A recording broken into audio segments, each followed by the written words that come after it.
Toxic shame shows up in unique ways for people.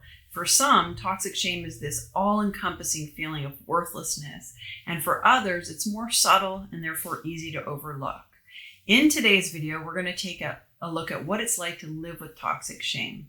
If this is the first time watching one of my videos, welcome to you. And if you've been here before, I'm so glad you're back. My name is Jenn Lawlor, and I'm the content creator of this YouTube channel, where I share insights, tips, and strategies, and things like that I've learned from my own journey of healing toxic shame, as well as from studying shame for many, many years. This video is part of a multi-part series on shame. So if you're new to this topic, I highly suggest that you start with the first video in this series, which I've linked to somewhere up here, and work your way through all of the videos in the series to this one. I release new videos every single Tuesday, so if you want to stay in the loop, do consider subscribing to my channel. All right, let's jump into it. By the end of today's video, you're going to have a clear understanding of how toxic shame manifests for different people in their lives. Oh, and if you're still not certain if you are suffering from toxic shame, or if it might be at the root of your own struggles, I created a short little quiz on my website that will help you determine just that. And I've linked to the quiz down in the show notes below this video. So toxic shame manifests itself both acutely and chronically. In its acute form, toxic shame shows up as full-blown shame attacks where you want to curl up and hide or lash out at the presumed attacker. In its chronic form, toxic shame shows up as this persistent critical inner voice, as anxiety, shyness, contempt, anger, rage, and a general sense of just never being good enough. So let's start by taking a look at psychologist Pia Mellody's description of an acute shame attack. She writes, "In a shame attack, you may feel as though your body is getting smaller. You may blush, want to disappear, run away, or crawl under your chair. It seems that everyone is looking at you. Feeling nauseated, dizzy, or spacey is also common. You might start talking in a tiny childlike voice. There's this tendency to replay the scene in your mind, to ruminate and let the shame feelings increase the next time through. In general, the experience of a shame attack is this dreadful sense of inadequacy." Phew, boy, can I relate. When I was a kid, I had regular shame attacks at school. Whenever the teacher would call on me to answer a question and I would feel my classmates' eyes turn toward me, this intense heat would boil up from the bottoms of my feet, pulsing its way up into my face, where I would blush and sweat and want so desperately to disappear. It was awful and totally intense. So I want you to leave me a comment below and let me know if you've ever experienced something similar or what a shame attack has looked or felt like for you. All right, so now let's take a look at how some other people describe what it's like for them to live with toxic shame.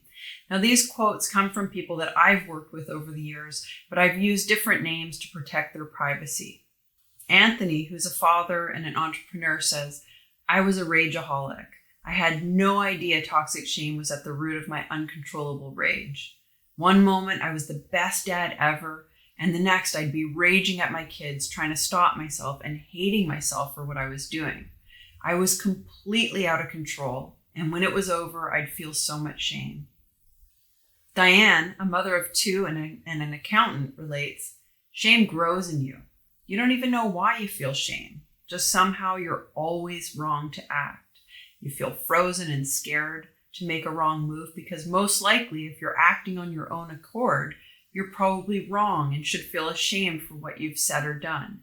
It makes no sense, but it's just been conditioned into you." Good point. Here are two more. Alex, a contractor, relates, "I've always been shy and sensitive. It was reinforced to me all the time that there was something wrong with me for being like this.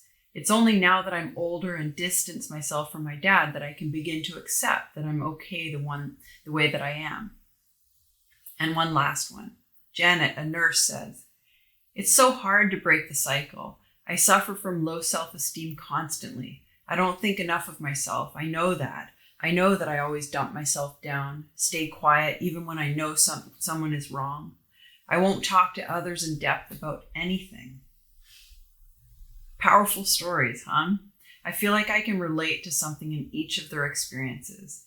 The deal is shame is so potently painful of an experience, and when it lives chronically in us, as it does when we're suffering from toxic shame, it shows up in all these different ways. Outbursts of rage, self-hatred and invalidation, and social anxiety, just to name a few. When we're toxically shamed, we survive with defense mechanisms because we need to displace the shame we feel inside, and we desperately want to protect ourselves against future shame. We may manifest or internalize shame outwardly by shaming and blaming others, or manifest it inwardly by turning against ourselves.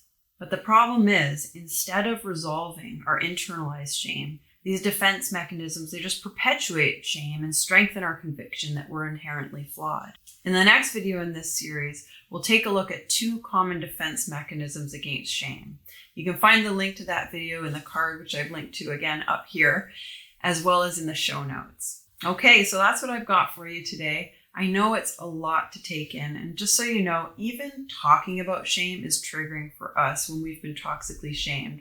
So if you're having painful feelings coming up, be sure to reach out, either in the comments down below or with a trusted friend. I want you to take care of yourself and keep on your journey of healing, because it is so not an easy path, but it is really worth it, and you totally are worth it. Oh, and one more thing. Remember, I put together a toxic shame quiz to help you identify quickly if you're struggling with toxic shame. You can access it down in the show notes by clicking the link which I've posted down below. And if you like this video, please give it a thumbs up by clicking the like button. And if you haven't already, you might consider subscribing to my channel, because it's really my intention to grow this channel to help as many people as possible to experience the freedom that comes when we emerge from the shackles of toxic shame. So thanks for being here, and I will see you in the next video.